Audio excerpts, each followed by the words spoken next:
Dr. Sarah Chen looked out of the shuttle window at the frozen world below. Kepler 442c stretched endlessly in white and gray, its surface covered in ice and snow. The planet was cold, hostile, and beautiful in its own way. Sarah had been studying alien worlds for 10 years, but this one was special. It was home to the Vorthak. The Vorthak were not like humans. They stood 7 feet tall on powerful legs, their bodies covered in thick gray fur. Their faces looked like wolves with sharp teeth and bright yellow eyes. They hunted in packs and lived in underground cities carved from rock and ice. Most importantly, they did not trust outsiders. Sarah's research ship, the Endeavour, had been orbiting the planet for 3 months. The Vorthak Council had finally agreed to let humans study their world, but only in the northern territories. Even then, they watched every move the humans made. The Vorthak thought humans were weak. They called them the hairless ones and laughed at how humans needed special suits to survive on their world. "Dr. Chen, we have your morning briefing ready," came a voice through her headset. Sarah turned away from the window and walked to the shuttle's main console. Lieutenant Rodriguez, her pilot, was reviewing the day's flight plan. "What's on the schedule today?" Sarah asked, settling into her chair. "Same as yesterday. Soil samples from Grid 7, atmospheric readings, and maybe some wildlife observation if we're lucky," Rodriguez replied. He was a good pilot, but Sarah could tell he was bored. 3 months of routine surveys would make anyone restless. Sarah understood his frustration, but she found the work fascinating. Every sample told a story about how life survived on this harsh world. The Vorthak had adapted perfectly to their environment. Their thick fur kept them warm in temperatures that would kill a human in minutes. Their strong bodies could move through snow that would trap any human vehicle. Their pack hunting methods were so efficient that they rarely went hungry, even in the worst weather. "Dr. Chen, we're getting some unusual readings from the weather satellites," Rodriguez said, frowning at his screen. "There's a storm system building in the south. It's moving north and it's big." Sarah moved to look over his shoulder.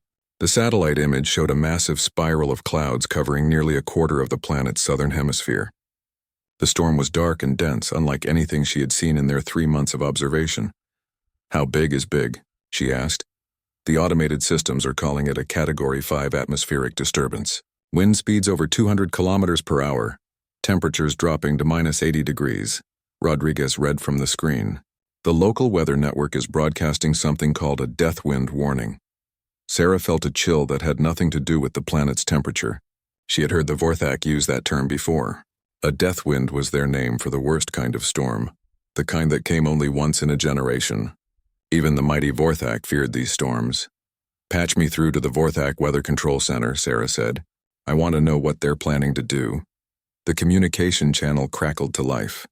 A deep growling voice spoke in the Vorthak language. Sarah's translator converted it to English. "Human vessel. This is Weather Control Prime.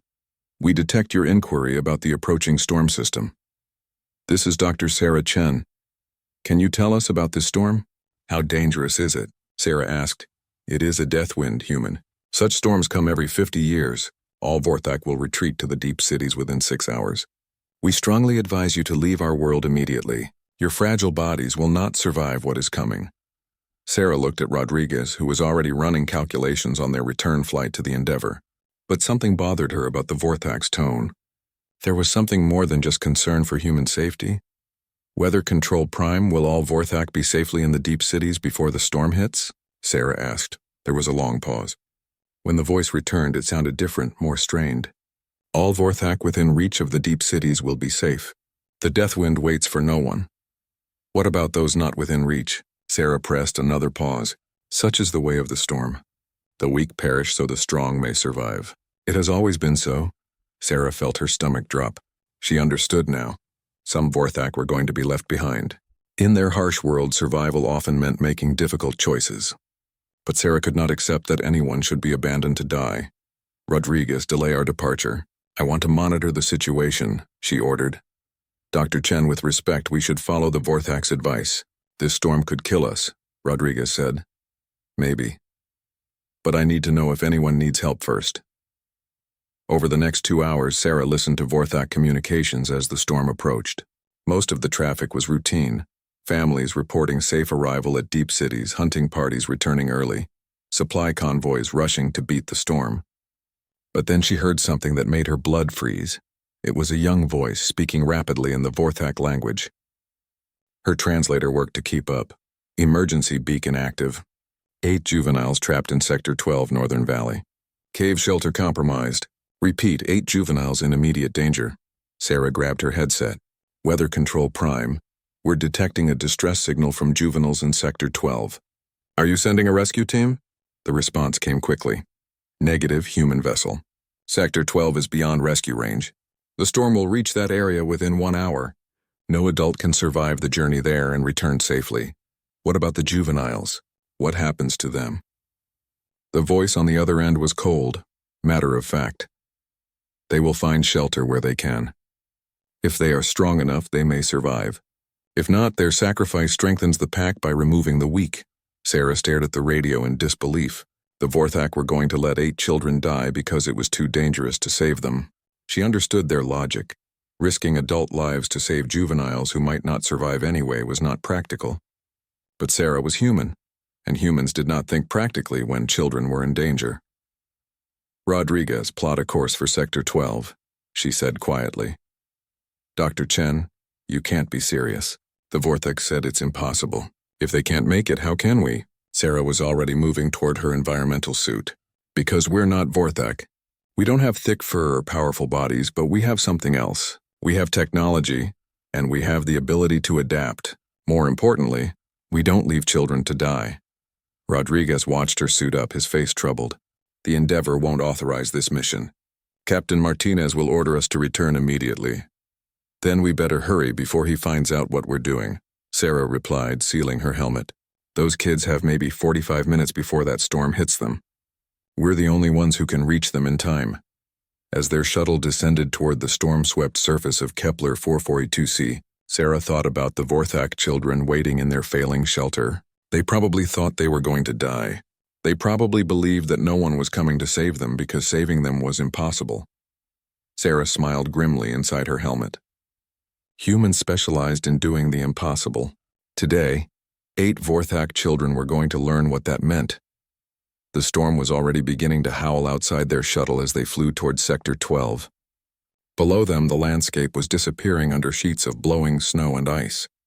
In less than an hour, this would be the most dangerous place on the planet. Sarah checked her equipment one more time. She had emergency heat sources, construction tools, and 3 days of supplies. It would have to be enough. The children were counting on her, even if they didn't know it yet. Sarah's hands moved with practiced precision as she assembled the shelter frame. The titanium steel struts from the shuttle's hull clicked together like puzzle pieces, forming the skeleton of a geodesic dome. Each piece had been cut to exact specifications using her suit's plasma torch, and each connection was welded solid despite the howling wind. Rodriguez worked beside her, installing the power distribution network.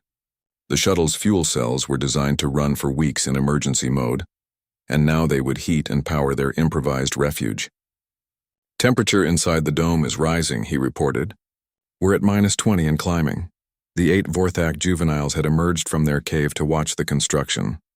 They stood in a tight group, their yellow eyes wide with amazement. None of them had ever seen anything built so quickly or efficiently. Sarah could hear them talking in low, excited voices.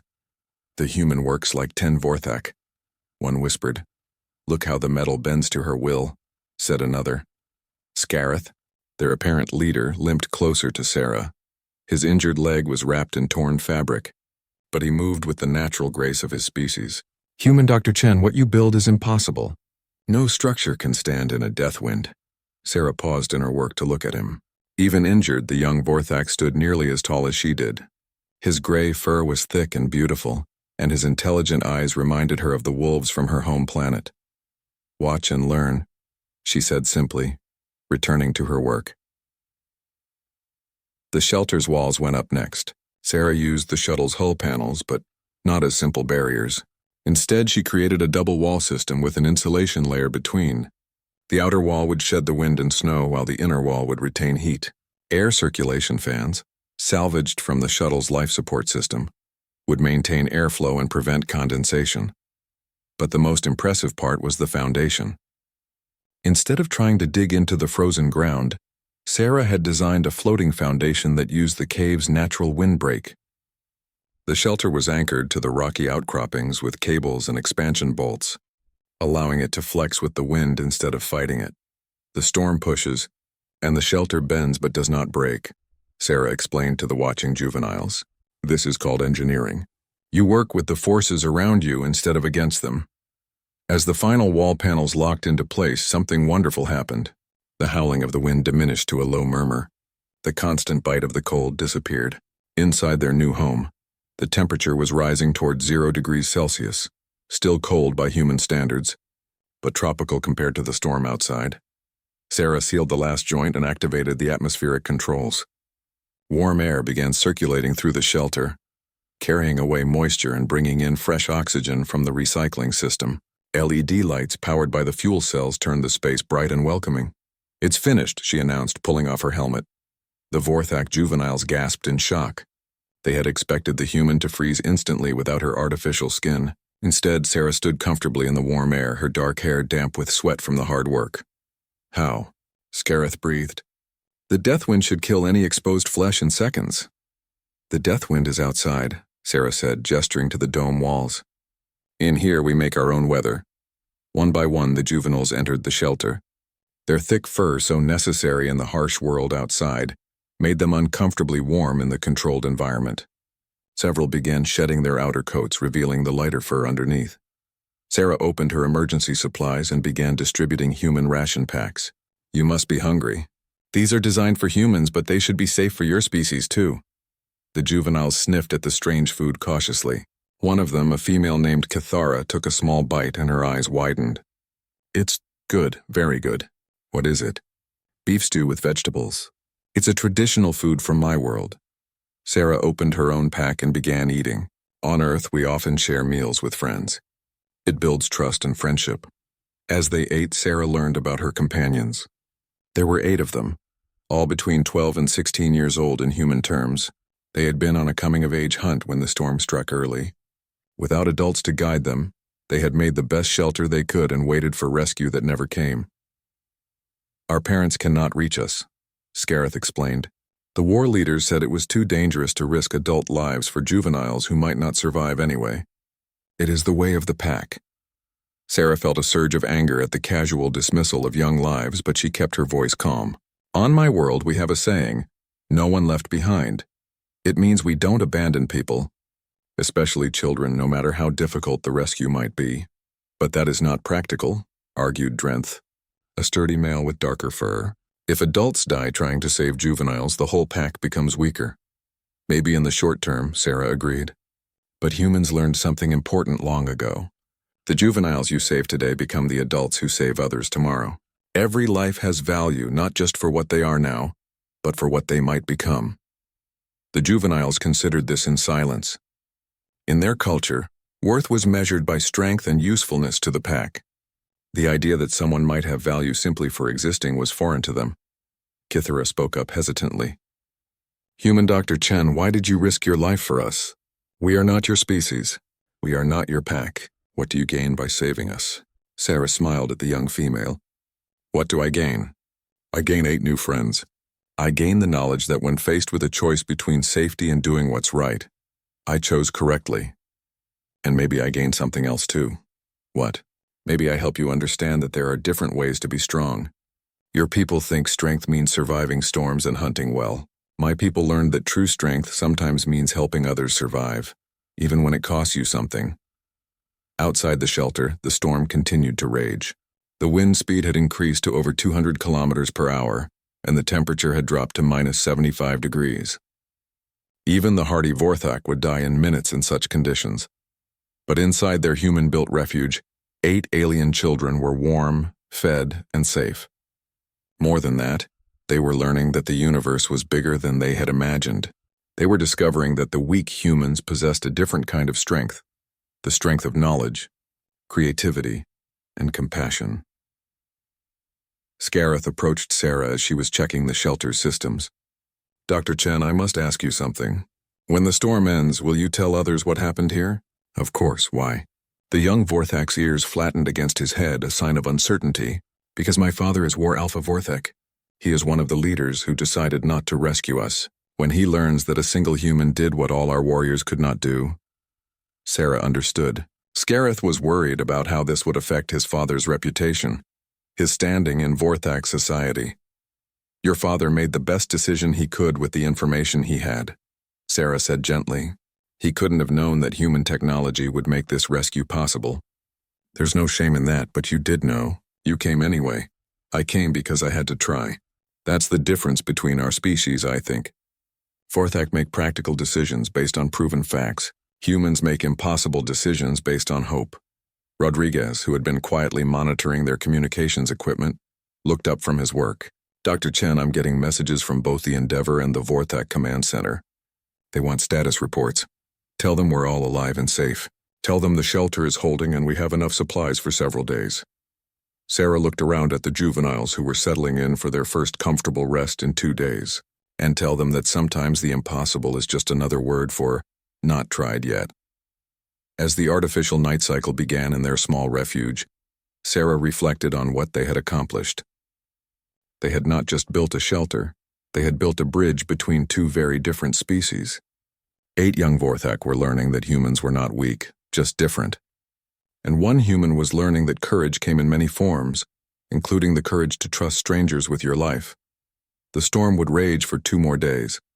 But inside their dome of human engineering and determination, friendship was being born that would change both species forever. The shuttle shook violently as it entered the storm system. Outside the windows, snow whipped past in white streams, and the wind howled like a living thing. Sarah gripped her seat as Rodriguez fought to keep their small craft steady. I'm reading wind speeds of 160 kilometers per hour. And it's getting worse, Rodriguez shouted over the noise. Temperature is dropping fast. We're at -40 and falling. Sarah studied the readings on her screen. The distress beacon from the juveniles was still broadcasting, but it was weak. How much farther to their position? 8 kilometers. But Dr. Chen, I don't think we can land safely. The wind is too strong and visibility is almost 0. Through her headset, Sarah could hear fragments of Vorthak communication. Most of it was routine storm traffic, but occasionally she caught pieces of conversations about the trapped juveniles. The voices were their parents, she realized. Desperate, frightened parents who could do nothing but listen to their children's distress calls and wait. Human vessel, this is War Alpha Gareth, came a new voice, deep and commanding. You are flying into a death zone. Turn back immediately. This is not your concern. Sarah activated her transmitter. War Alpha, this is Dr. Sarah Chen. We're attempting to reach the juveniles in Sector 12. Impossible. My best warriors cannot survive in that storm. You fragile humans will die within minutes of exposure. Your deaths will serve no purpose. Maybe we'll surprise you, Sarah replied. There was a growling sound that might have been Vorthak laughter. Human, I have fought in 7 death winds. I have seen warriors freeze to death in their own armor. That storm will strip the fur from a Vorthak's back and turn their blood to ice. What makes you think your soft skin and weak bodies can succeed where we cannot? Sarah was quiet for a moment. How could she explain human stubbornness to an alien warrior? How could she describe the human refusal to accept the impossible? Because we don't fight the storm the same way you do, she finally said. We don't try to be stronger than it. We try to be smarter. Rodriguez there, Sarah pointed out the window. Through the swirling snow, she could see a dark shape against the white landscape. It was a rocky outcropping with a cave opening, exactly where the distress beacon said it would be. I see it. But I can't land there. The ground is too rough and the wind will smash us into the rocks, Rodriguez said. Sarah was already unbuckling her harness. Then we don't land. We crash. What? A controlled crash. Use the shuttle as a landing craft. Bring us down hard but survivable. Then we use the wreckage as building materials. Rodriguez stared at her. Dr. Chen, that's insane. We'll be stranded. We're already stranded. The storm is only going to get worse. Our choice is to crash now while we can still control it, or crash later when we run out of fuel. Sarah moved to the emergency supplies locker. Trust me, Rodriguez. I've done the calculations. The pilot hesitated, then nodded grimly. Controlled crash it is. Brace yourself. Sarah secured herself in the crash position as Rodriguez lined up their approach. The shuttle dove toward the rocky ground, its engines screaming in protest. At the last moment, Rodriguez fired the retro thrusters, but they were still moving fast when they hit. The impact threw Sarah against her restraints. Metal groaned and tore as the shuttle skidded across the frozen ground. One wing snapped off completely. The main cabin crumpled but held together. When they finally stopped moving, they were less than 50 meters from the cave opening. "Everyone alive?" Sarah asked, pulling off her restraints. "Alive and surprisingly intact," Rodriguez replied, checking his instruments. "But we're definitely not flying anywhere soon." Sarah was already moving toward the emergency exit. "Perfect. That's exactly what we need." She grabbed an equipment pack and started pulling out tools. The shuttle's hull is made of titanium steel composite. The power cells are still functional. We have enough raw materials here to build a fortress. The emergency airlock cycled open and the storm hit them like a physical blow.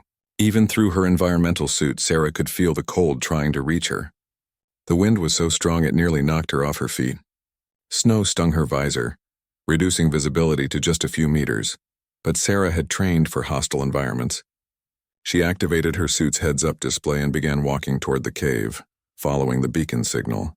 Each step was a struggle against the wind, but she pushed forward. The cave entrance was larger than it had looked from the shuttle, but she could see why the juveniles were in trouble.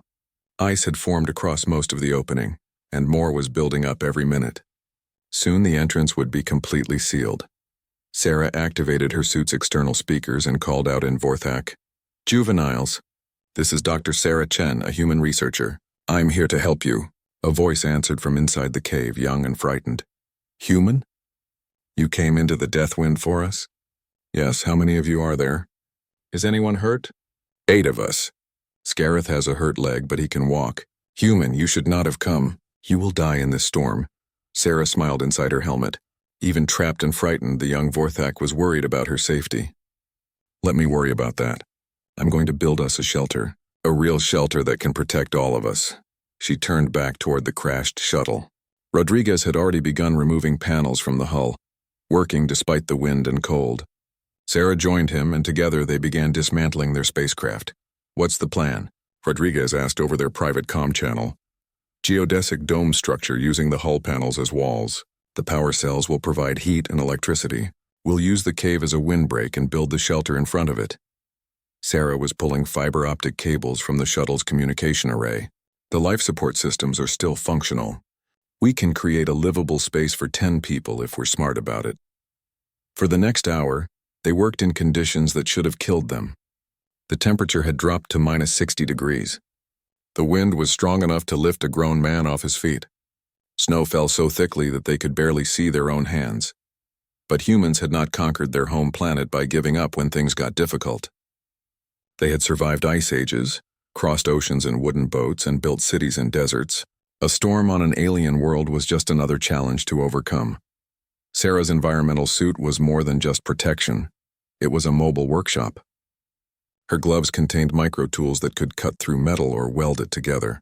Her helmet had a tactical display that could calculate structural loads and environmental conditions. Most importantly, her suit's AI could run thousands of engineering simulations in seconds, helping her design the perfect shelter for their situation.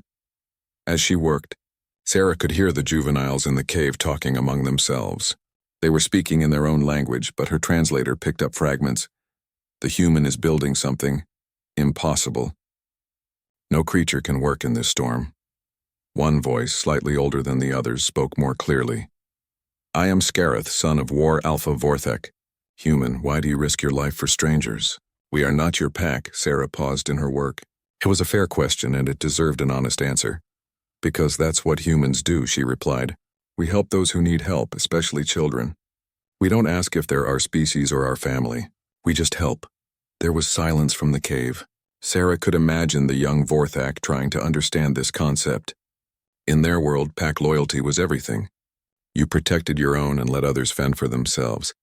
But humans had learned something different during their long evolution. They had learned that sometimes the stranger you saved today would save your life tomorrow. They had learned that cooperation was stronger than competition, that helping others made everyone stronger. As Sarah connected the last power cable to her improvised shelter, she wondered what the juvenile Vorthak would think of that lesson. In a few hours, they might understand what human cooperation could accomplish. The storm raged around them, but inside their growing shelter, warmth was beginning to spread. The second day of the storm brought new challenges. Sarah woke to the sound of alarms from the shelter's monitoring system. One of the heating units was failing, and the internal temperature was dropping steadily. "What's wrong?" Scareth asked, noticing her concerned expression as she checked the diagnostic readings. "One of our heat sources is breaking down. The fuel cell is still working, but the heat exchanger is damaged." Sarah pulled on her work gloves and moved toward the malfunctioning unit. "Probably got damaged when we crashed." The 8 juveniles gathered around her as she opened the access panel. Inside, a maze of pipes and wires carried hot coolant from the fuel cell to the heating elements. Sarah could see the problem immediately. A small leak had developed in one of the joints, and the escaping coolant was freezing into crystals. "Can you fix it?" Kythera asked. "Maybe, but I'll need to shut down this whole heating zone while I work on it. That means this section of the shelter will get very cold for a while." Sarah looked around at the juveniles' worried faces. "We'll have to crowd into the other section and share body heat." Drenth shook his head. "There is not enough space, and if more systems fail, we all freeze." Sarah considered their options. The rational choice would be to prioritize the remaining heating systems and ration warmth carefully, but as she looked at the young Vorthak faces around her, she made a different decision. "Rodriguez, help me move our personal heating units," she said. "Dr. Chen, those are our emergency backup systems. If the main heaters fail completely, we'll need them to survive. The juveniles need them more than we do." Sarah was already disconnecting her portable heater from her equipment pack. "Humans can tolerate cold better than you might think. We evolved in climates that went from tropical to Arctic." Scareth watched in disbelief as Sarah and Rodriguez distributed their personal heating units among the juveniles. "You give us your warmth, but you are not even wearing thick fur like us." "We don't need thick fur. We have thick heads," Sarah said with a smile. "We're too stubborn to freeze to death." But as the hours passed and the temperature continued to drop, Sarah began to feel the bite of real cold. Her environmental suit helped, but it was designed for short-term exposure, not extended survival in sub-zero conditions. She found herself shivering despite her best efforts to hide it. The juveniles noticed immediately. Vorthak were hunters, trained from birth to observe their surroundings. They could see that Sarah was suffering from the cold she had given them protection against. "Dr. Chen," Kythera said softly, "you are freezing because you gave us your heat." "I'm fine," Sarah replied, though her teeth were beginning to chatter. "You are not fine. You sacrifice yourself for us just as you risked your life to save us." Scareth stood up, his decision made. "This is not acceptable. We are Vorthak. We do not let others suffer for our comfort." Before Sarah could protest, Scareth had moved to her side and wrapped his thick, furry arms around her. His natural body heat was like a furnace warming her through her suit. One by one, the other juveniles joined them, creating a living blanket of warmth around the human who had saved their lives. "This is called pack warming," Scareth explained. "We share body heat to survive the worst cold. You are pack now, Dr. Chen. We take care of pack." Sarah felt tears freeze on her cheeks as the warmth of acceptance flowed through her. These alien children had just given her the greatest honor their culture could bestow. They had made her part of their family.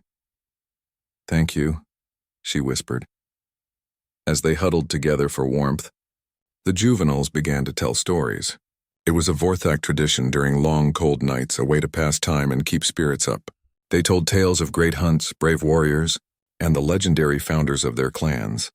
When it was Sarah's turn, she told them about Earth. She described vast oceans where no ice ever formed, forests so thick that sunlight barely reached the ground, and deserts where the heat could kill as surely as any blizzard. She told them about human cities with millions of people, about flying machines that carried passengers across continents, and about the great ships that traveled between stars.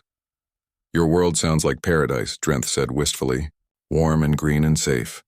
"It wasn't always safe," Sarah corrected. "Humans had to make it safe.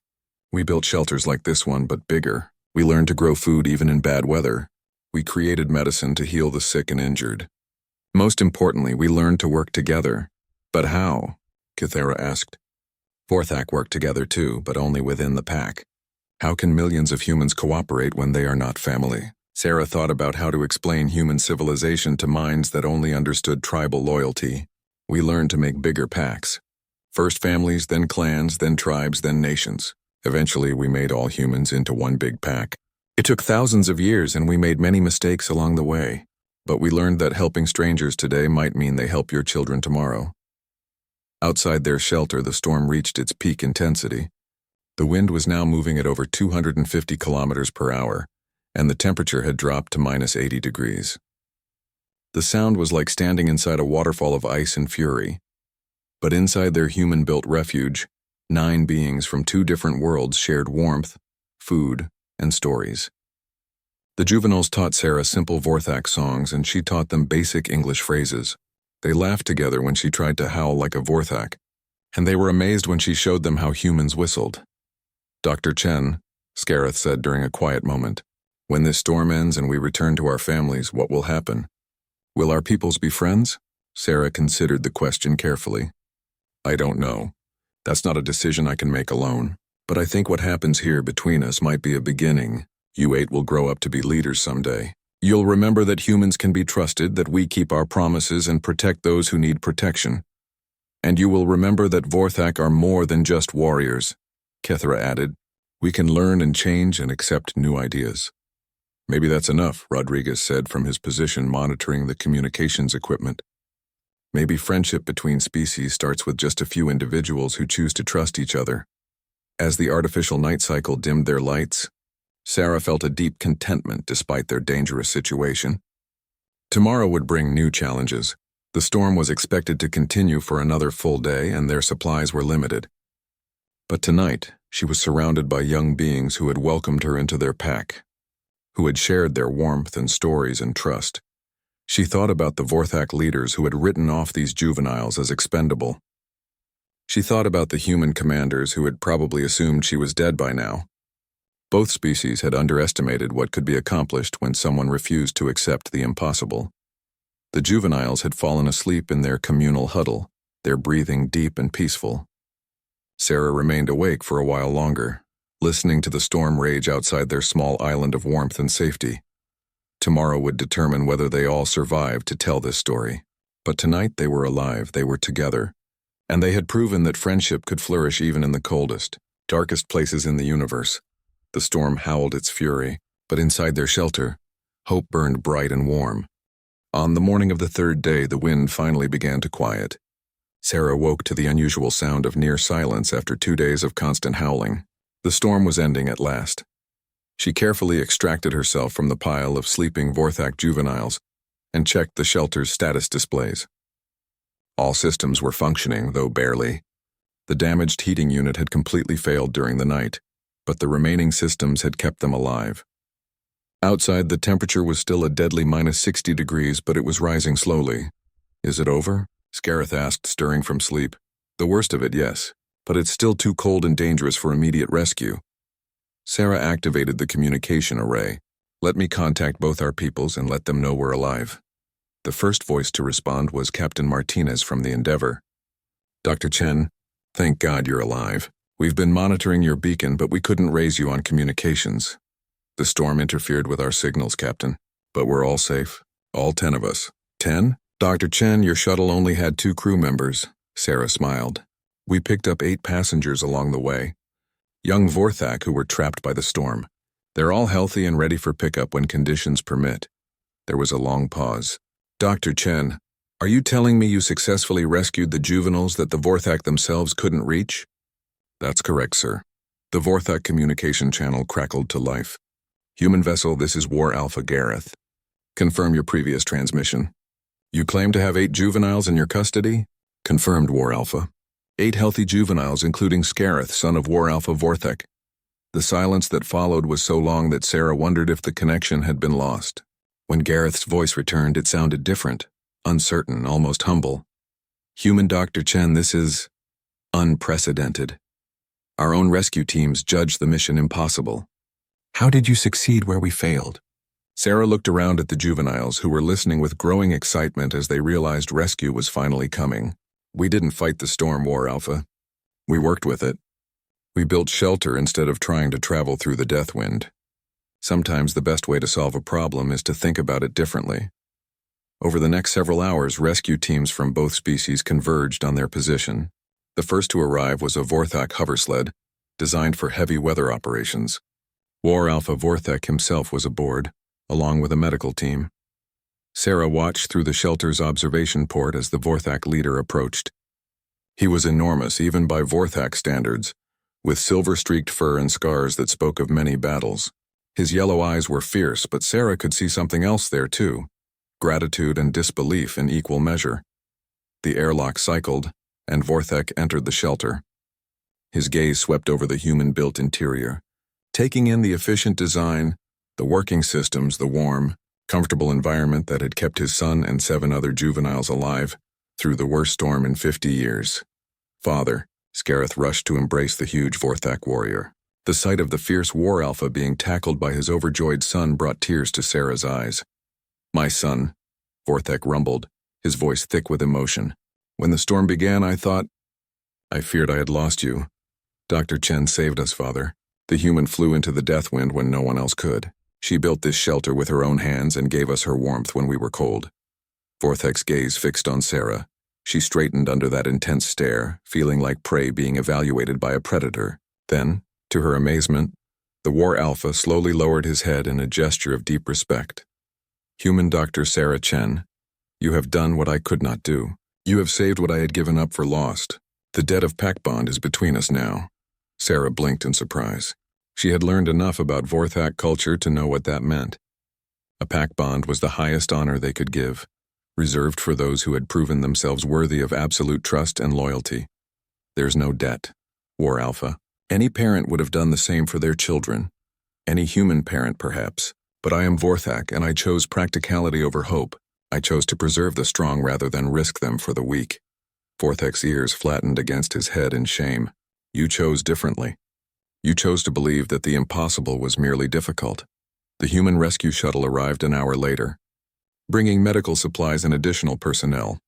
Dr. Rodriguez was eager to be extracted, but Sarah found herself reluctant to leave. These 3 days had changed something fundamental in her understanding of both species. As they prepared for departure, each of the juveniles approached Sarah individually to say goodbye. They had learned enough English to express their gratitude in her own language, and she had learned enough Vorthak to respond appropriately. Cathara was the last to speak with her. The young female had been quiet during the rescue operations, but now she took Sarah's hands in her clawed ones. "Dr. Chen, I want to ask you something. When I grow up, can I learn to build things like you do? Can I learn human engineering?" Sarah's heart swelled with pride. "Of course you can. Science and engineering aren't limited by species. They're tools for anyone who wants to make the universe a better place. I want to build shelters like this one. I want to save people the way you saved us. Then you will. And when you do, you'll teach others to do the same. That's how knowledge grows. One person teaches another, and they teach another, until everyone knows how to help." As their shuttles prepared to depart, War Alpha Gareth approached Sarah one final time. The gruff warrior, who had initially dismissed her as weak and foolish, now looked at her with something approaching awe. "Dr. Chen, I must make a formal report to the High Council about this incident. What should I tell them about human capabilities?" Sarah thought about her answer carefully. This report would likely influence Vorthak-human relations for years to come. Tell them that humans are different from Vorthak, but not weaker. Tell them we solve problems in ways you might not expect, but we always try to solve them. Most importantly, tell them that we judge a civilization not by how well it protects the strong, but by how much care it shows for the weak. Gareth nodded slowly. "I will tell them something else as well. I will tell them that strength comes in many forms, and that the strongest among us might be those who choose compassion over conquest." 6 months later, Sarah received a message that made her smile. It was from Scareth, now recovered and back in school on the Vorthak homeworld. He was studying engineering and had built his first shelter, a small emergency refuge designed for stranded hunters. His message was simple but profound. "Dear Dr. Chen, I am learning to build hope from metal and wire just as you taught me. Yesterday I saved 3 hunters caught in a blizzard. They called me crazy for risking my life for strangers. I told them I learned from a human that crazy and brave sometimes look exactly the same. The High Council is starting a new program to train young Vorthak in emergency rescue techniques. They want to call it human-style thinking. I told them I think you would be proud. Your pack sister always, Scareth." Sarah looked out her laboratory window at the stars, thinking about a frozen world where 8 young aliens were probably telling their own children about the day a human flew into an impossible storm and showed them that sometimes the best way to survive is to help others do the same. The universe was a vast and dangerous place, filled with storms that could destroy the unprepared. But it was also filled with beings who would fly into those storms to save strangers, who would build shelters for those who had given up hope, and who would choose compassion over safety every single time. That, Sarah thought, was the real meaning of humanity. Not the species that bore the name, but the spirit that refused to abandon anyone to the cold and dark. And now that spirit lived in the hearts of young Vorthak as well as humans, ready to light the way for others who found themselves lost in the storm. The blizzard had trapped the cubs, but in the end, it had freed something much more valuable. The understanding that kindness was not weakness, that helping others made everyone stronger, and that sometimes the most impossible thing of all was simply knowing when not to give up hope. Thank you for watching, and comment for next part.